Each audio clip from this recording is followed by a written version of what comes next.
Welcome to the IP2 podcast. Today we'll be discussing a little bit surrounding Collectors Week, the Keeping It Casual article, and the Pro Tour. Felix, how are you today? Well, I'm over 4,000 kilometers away from you today. I'm in the beautiful city of Moncton, New Brunswick, which is very far away from our hometown of Calgary, Alberta. But technology is amazing, and we can still have a conversation and record this podcast today. So, really, I am doing great. How are you, Shay? I'm doing good. I got a little bit of family in town visiting while they're here, and just having a casual couple of days. So it's pretty nice here. What are we going to be discussing today? Yeah, so we're just going to be going through the last couple weeks worth of articles on the Flesh and Blood website. They've published quite a few that are quite relevant to what we like to discuss on this podcast. So let's spin up the time machine and head back to Collectors Week to start us up. And there's an article there called Collect What You Love that I'll link in the description below. But this one I really liked. And Shay, I just have to ask you because, well, as we know, neither of us have a TCG background. Was Flesh and Blood, I mean, first of all, do you collect now? And did you collect anything beforehand? I do collect Flesh and Blood now. Mm-hmm. It's funny because prior to playing a TCG like Flesh and Blood, I thought collecting was ridiculous. It didn't really make sense to me. Why would you Mm-hmm. spend money on this? And then once you do, when do you let go of your acquisitions? How long do you wait, and why do you let go of those things? What purposes do they serve? And so I didn't really understand it, and I still don't know if I totally understand it, but I do collect, and I actually enjoy it now, having pieces that are rare or meaningful to me through winning competitions. What about you, Felix? Do you collect? What are your thoughts around it? Yeah, I think quite similar to you. I definitely do not collect for financial value. To be very honest, anything that I collect that has financial value stresses me out. I'm always thinking, what if my basement floods? Can I claim it on insurance? What am I going to say to the insurance adjuster when I start claiming certain pieces of cardboard are worth a lot of money? I get a little bit of anxiety just thinking about that right away, but just like you, I do enjoy collecting things that have sentimental value to me. That, for example, if it's something I won at a tournament or something that I acquired from someone special at a specific place or time, and when I look at that, it reminds me of that specific place or time or accomplishment. That's the kind of thing that I really love collecting.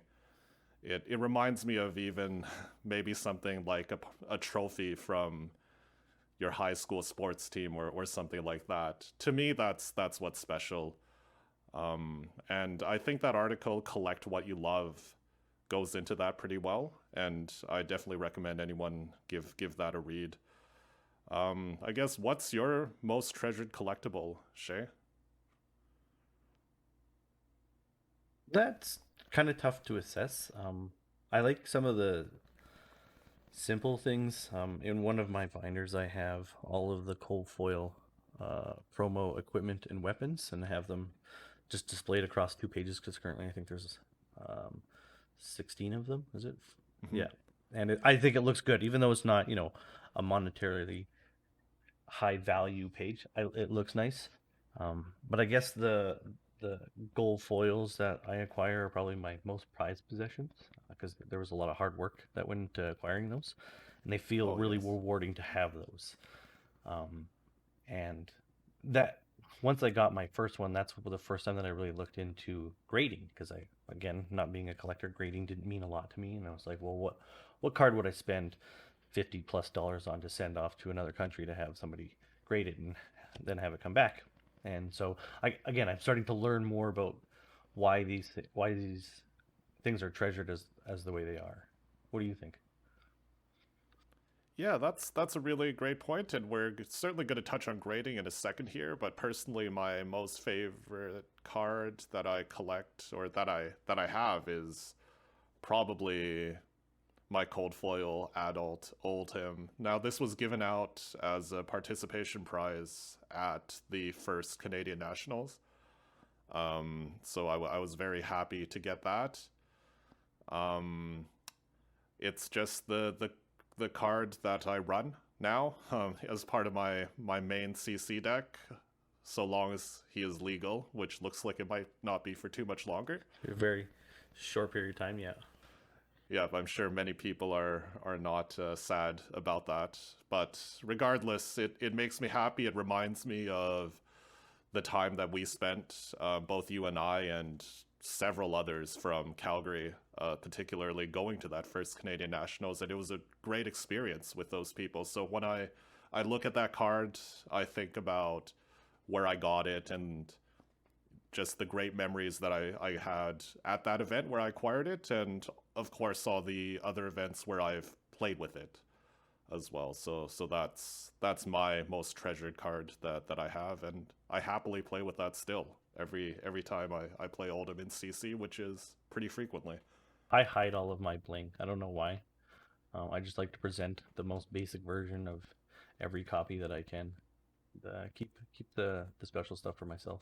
Yeah, and some people make a point of running the most cursed decks filled with white borders and, if they can get it, like the ugliest versions or dirty versions of cards. Some people really enjoy that kind of stuff. I think there was that Levia player at Pro Tour, right, that used crayons and white bordered cards and had a titanium bauble.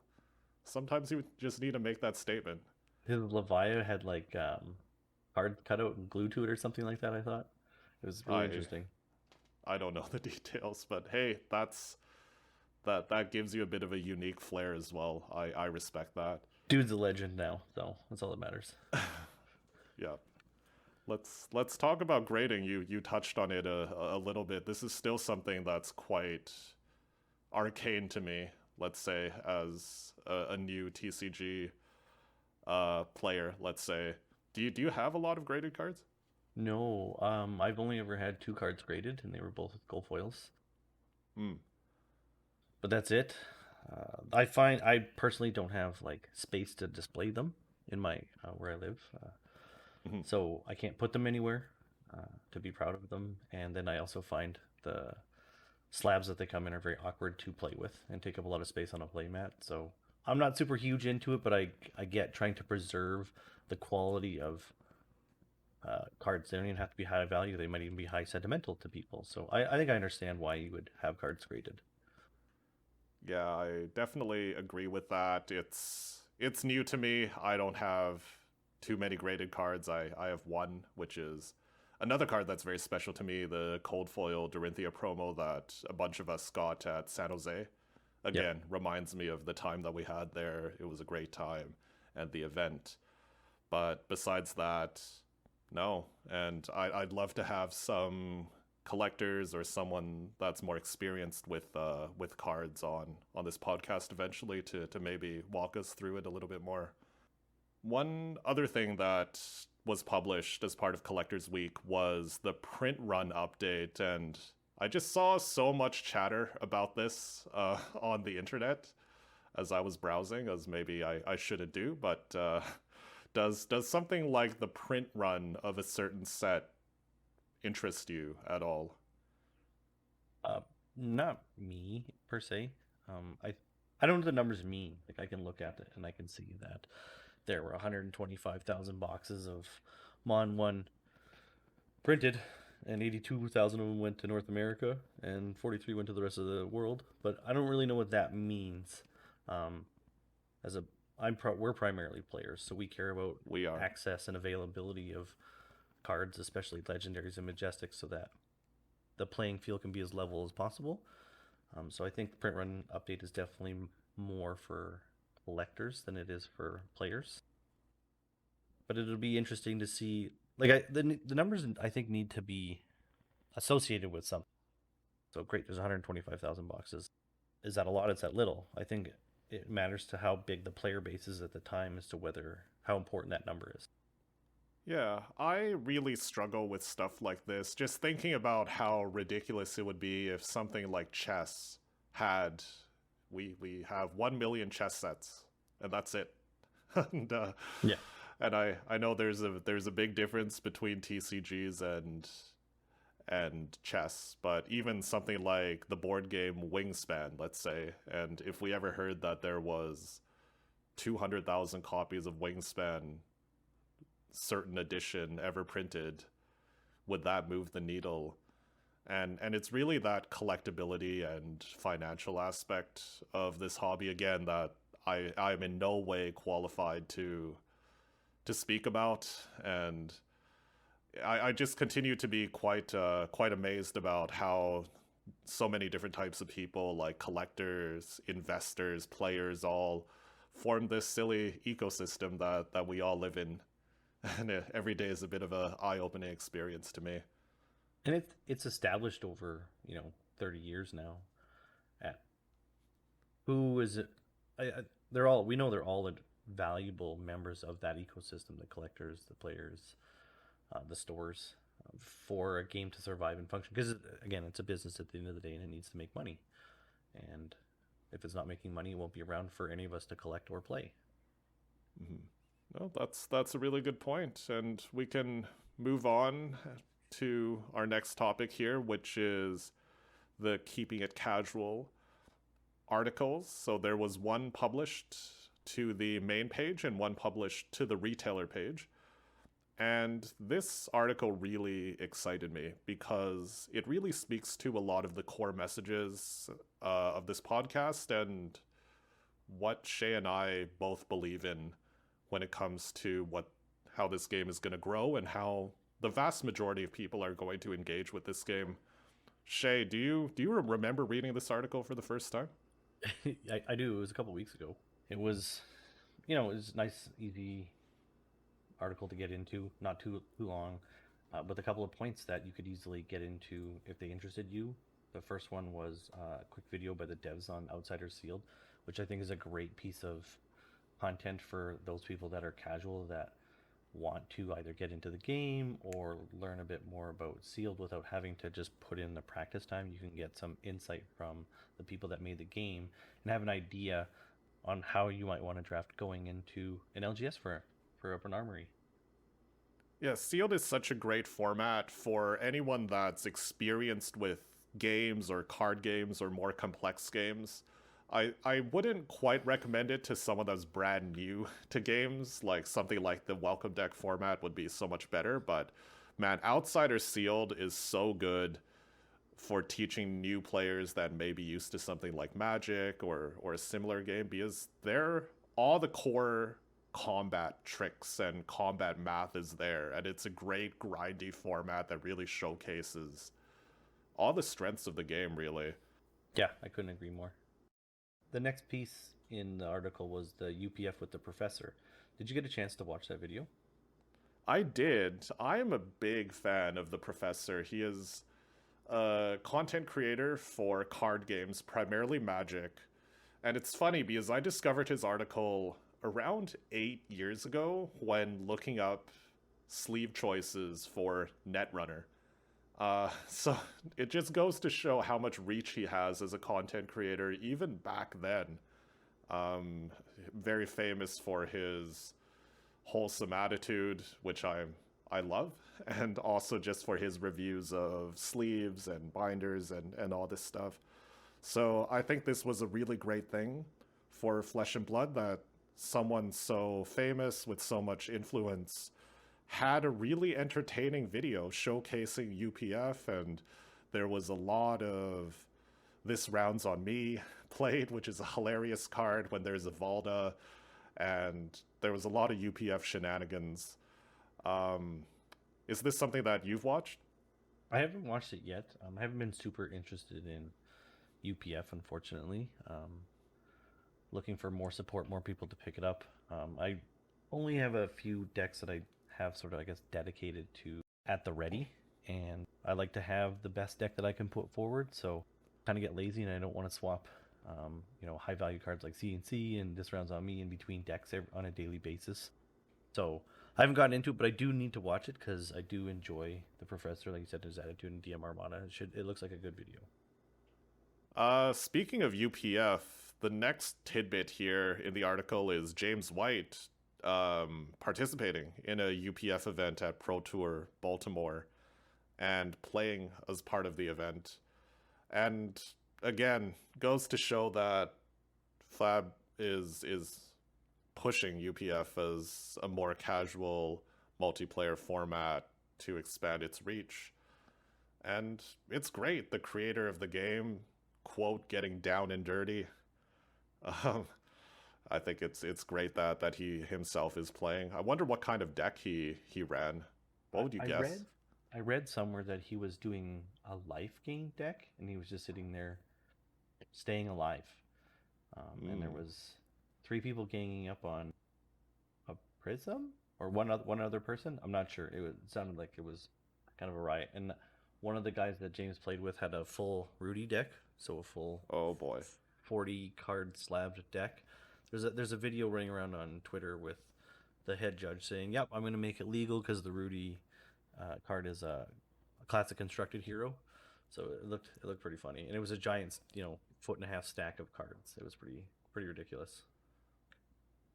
That that is out of control. I do believe the head judge was Fred, by the way, What was and it? he will be a judge on this podcast. I will make sure of that. Make sure. Good, awesome. Yeah. So that is awesome. And that's a really good segue into the next article, which is a specific guide to the side events at Pro Tour Baltimore. Of course, at the time of this podcast, Pro Tour Baltimore has already passed, but side events are a great way to experience a card convention like a calling or Pro Tour in the future. I really enjoy side events, competing for tickets, going for the big prize wall um, rewards. I mean, Shay, do you also like side events, or do you prefer to play in the main events? I like them all. I think if you're not super competitive and you don't want to play in a calling, that you can just walk into the venue and join a couple of side events, like I said, and earn some tickets for some prizes is a nice way to get into the competitive scene. And they're great when if you're not doing well in the major events, you can go play around in some more casual events. And I bet that while Baltimore has already passed, I bet these side events will stay around in the future because it's Commoner, Shapeshifter, Sealed, and Ultimate Pit Fight, which are only picking up more and more steam as more people try to play those formats. Like I hear all the time about how fun Shapeshifter Sealed is, and now that UPF is getting some more support, I think we're gonna see those as mainstay side event.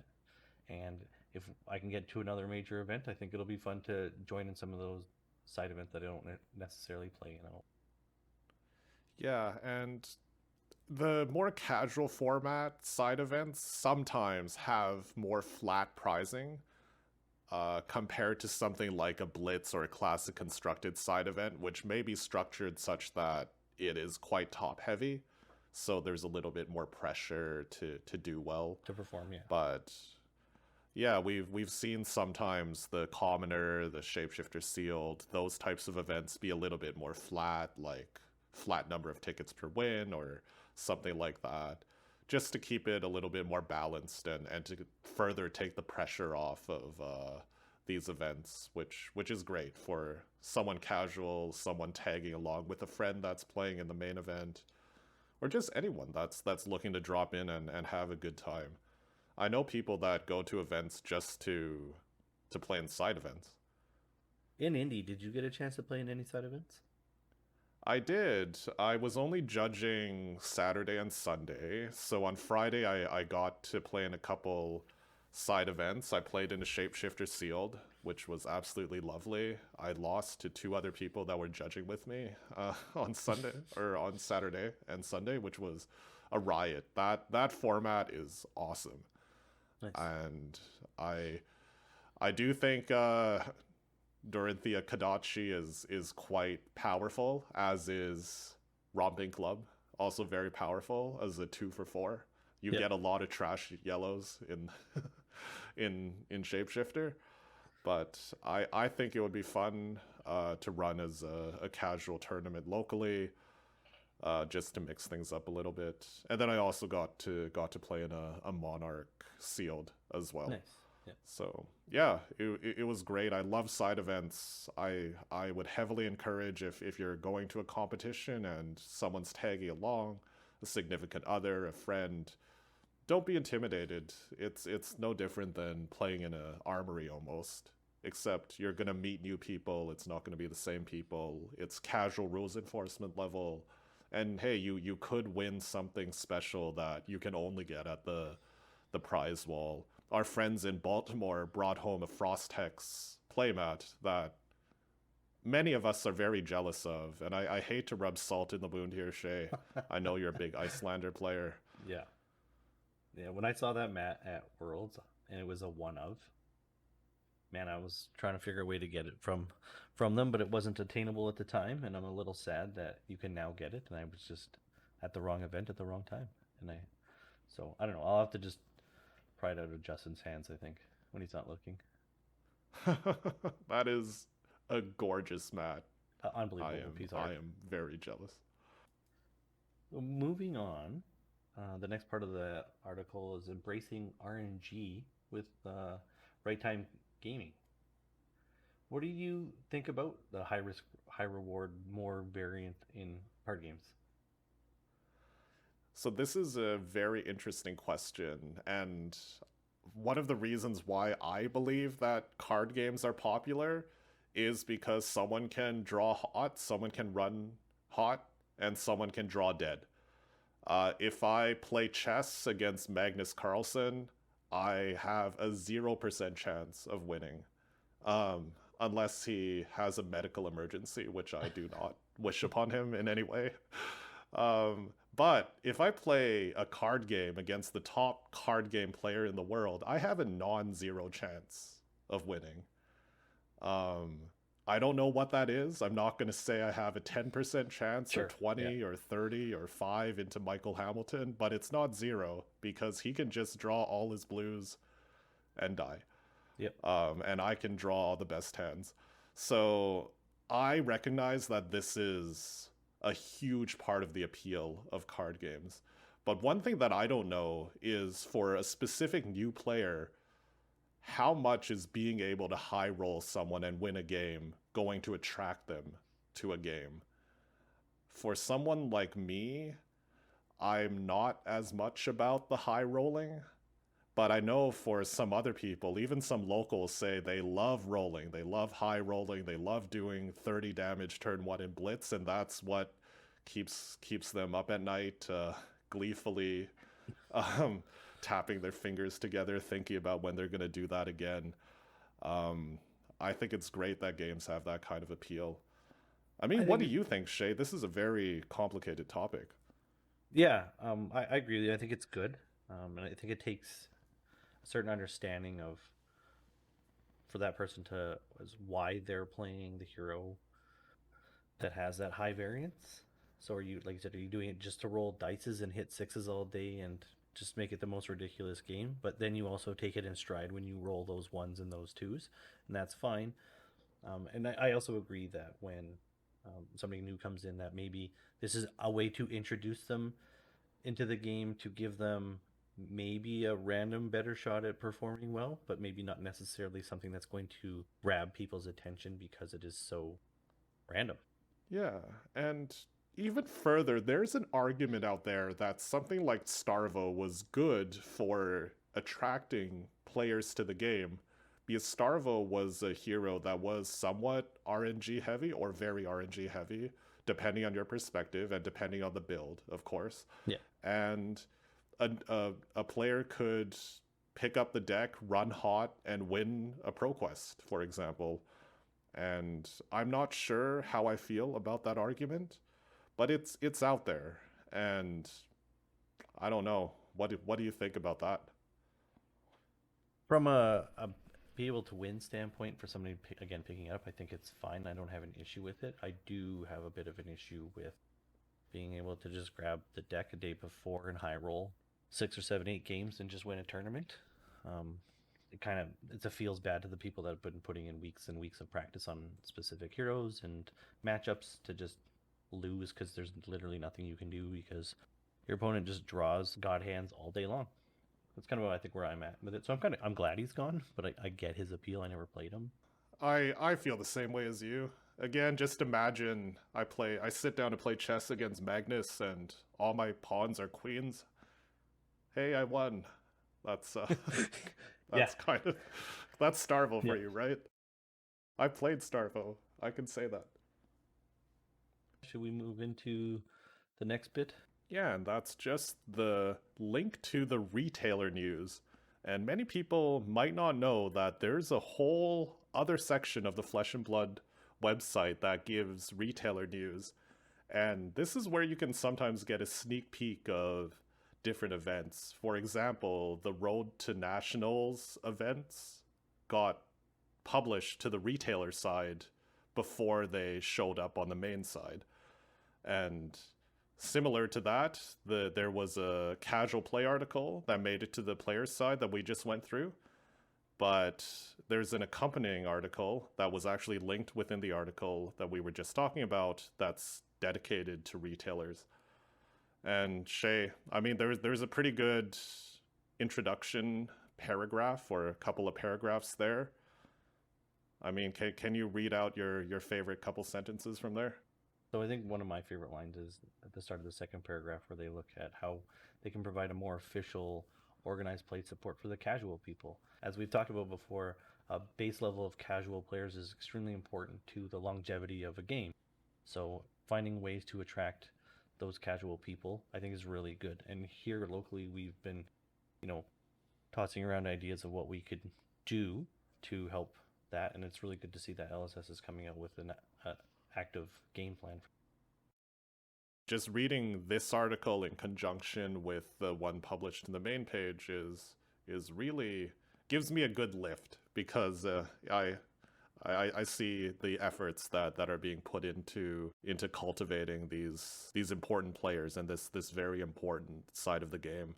This article is really good accompany piece to the keeping a casual article because it gives a bit more in depth as to like what UPF is, shapeshifter sealed, but it also touches on the armory kit guidance, which has some really positive points in there. What do you think? Yeah, the armory kit guidance is really great because, well, first of all, armory kits are a great thing that LSS does for stores. They should be giving it out for free, from what I understand, or at a minimal cost to cover shipping from the distributor.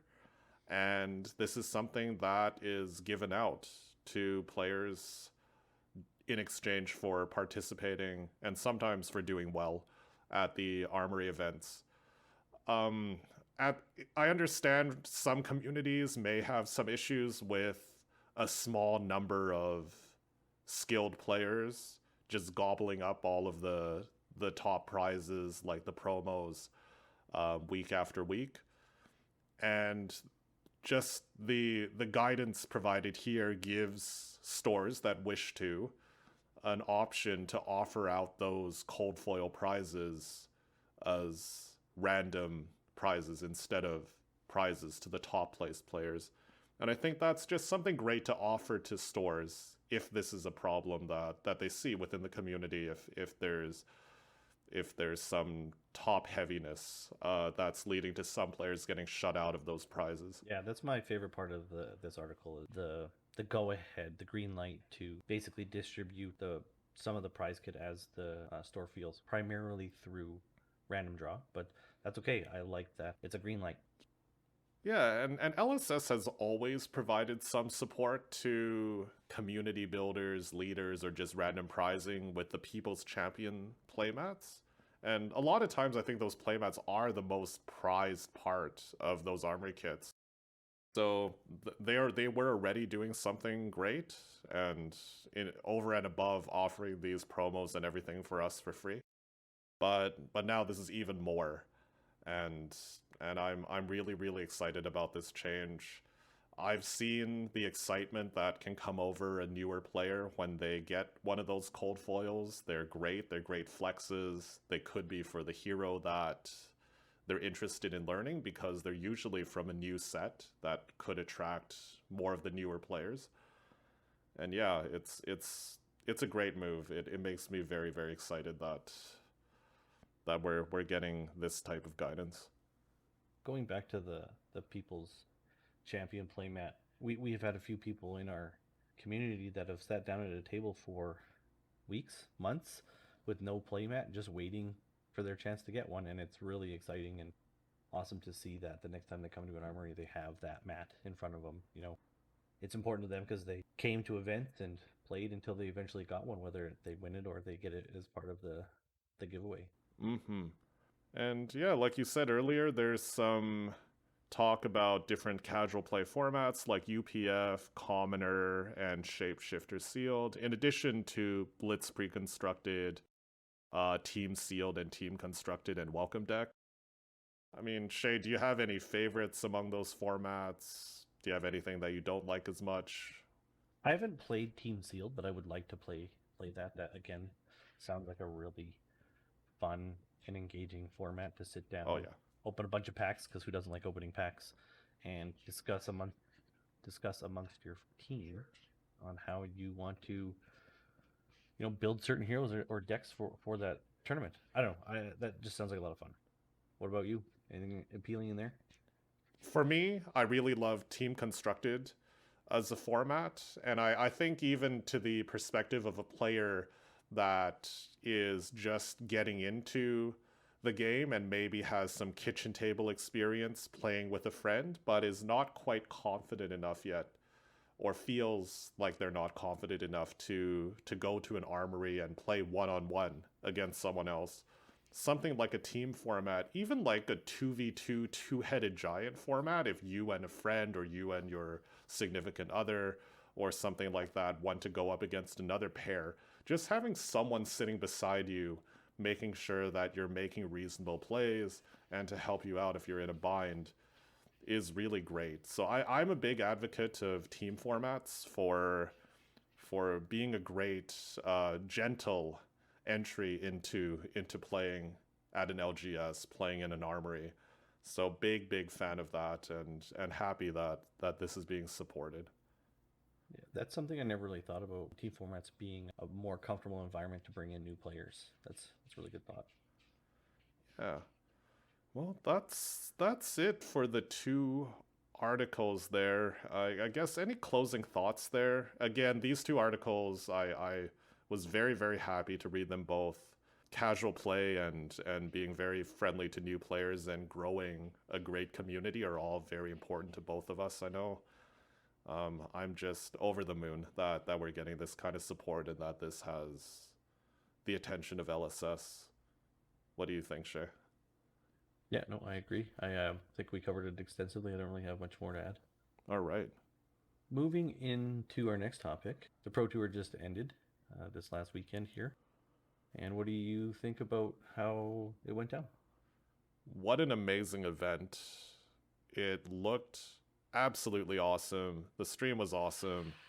Amazing reviews from our friends that did manage to go, and I am incredibly jealous of them all. What do you think? So super proud of them. While nobody did extremely amazing, like making a top eight or anything like that, they all put up, I think, really good results for how small our community is and how limited we are in the competitive field. Madison went, what was it, 5-3 at the calling for. He only picked up the game a handful of months ago. Yep. So I thought that was really impressive and super proud of our friends for how they did. I think he also had a win and into top eight at the Battle Hardened as well. He could have joined you as a Battle Hardened top eight competitor from Calgary, but Yes. for now you stand alone in that category. I guess. But it's not all about results, and that's one thing that that we emphasize a lot on this podcast. It looked like a great time. A lot of signed cards coming back here to Calgary. Frost Hex playmat coming back, which Shay will be very jealous of in particular. A lot of great photos. Man, it just looked like a blast. And the production value was super high. Yeah, seeing some of the guys with their photos with like the Vizurai and Dash and whoever else they took photos with. Those events are so much fun and they have so much going on. And Yeah. I am in particularly very jealous about not being able to go. Also, it was great to see a lot of interesting plays. I mean, the level of skill on display was so high. I was so impressed when I saw a couple of those plays on the stream. I immediately hit you up there, and we actually made a bit of a rules video on our YouTube channel. If anyone hasn't checked that out yet, just a couple pretty cool interactions that maybe don't come up as much, but were very relevant when they did come up on stream. Yeah, very, very impressive games. And the top 8 absolutely nail biting as well. Some absolute masterclass games there. I was nailed to my seat. There were, like with any event, there were some calls and a little bit of chatter online just about why certain calls were made or why a penalty was given or not given. But one thing that Shea and I are never going to do on this podcast is comment about why a specific ruling was given or wasn't given, or was something fair or unfair. The judges at the event have so many variables to consider and so much information, and it's so easy for one side of a story to get out and people to think one thing or another. We do understand that there were a couple disqualifications a little bit higher up, at least one that I can think of a little bit higher up, and definitely not going to comment on those. It's just something that happens during a tournament. That somber note aside, definitely a big shout out and hats off to the judge team who kept by all accounts that I could see the event running very smoothly, relatively on time. The effort and the hard work and the sweat that goes into doing that for a big event like this is no small feat at all. So do you have any closing thoughts or interesting items to go over this week? Whoa. Are you talking about the random topic? I'm talking about the random topic. Why are you throwing this on me? Like, everyone's gonna say, like, you don't talk and I just hog all the talk. No, you need to share something, my friend. Well, that about wraps it up for the Pro Tour. Before we sign off for the day, Shea, tell me something interesting. Well, I don't know if it's interesting. We were talking about earlier, I've been playing a video game called Archmage Rises. It's a throwback to old school 3D dungeon RPG games that I'm having a lot of fun with. But while we were talking about it, I actually kind of wanted to give a shout out to Adam Philipchuk. We've been talking a lot over the Pro Tour, and he's been giving me a lot of advice and help on how to level up my game. Because there's definitely some things that I've been struggling with, and I reached out to him, and he's been super forthcoming with a lot of information and a lot of help, and I really appreciate his time.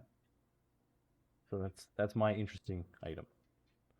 Yeah, so definitely shout out to him. And as much as we like to rag on each other between Calgary and Edmonton when it comes to things like the performance of our relative sports teams or the performance of our respective local scenes when it comes to our Alberta tournaments, we do tend to come together when it comes to the large tournaments and punching up against the more established scenes. And Adam is a gem of a person, and they all are. Everybody is. We have no complaints in our community. Yep. But when it comes to your video game choice, you mentioned that's old school, and I just have to ask you, is old school best? Not necessarily. I think things that were in the past that were exciting were fun and exciting in that time, and as we've moved on, we've progressed in what is good, and our ideas of what is good has changed. So I think they can be, but it's not always best. That is an excellent answer, and I completely agree. Whenever I hear anyone saying everything was better back in the old days, I would like to challenge them to pick up an N64 controller and play GoldenEye and hit anything, and then get back to me. Yeah, absolutely. No, that's awesome. Thanks for bringing that up. All right, I think, yeah, no worries. I think we're getting close to time here, so let's wrap her up. Thank you for joining us on this episode of the IP2 podcast. You can find us on our socials at IP2 Podcast on Twitter, IP2 Podcast at wraith.social on Mastodon, and IP2 podcast on YouTube. Thanks for joining us.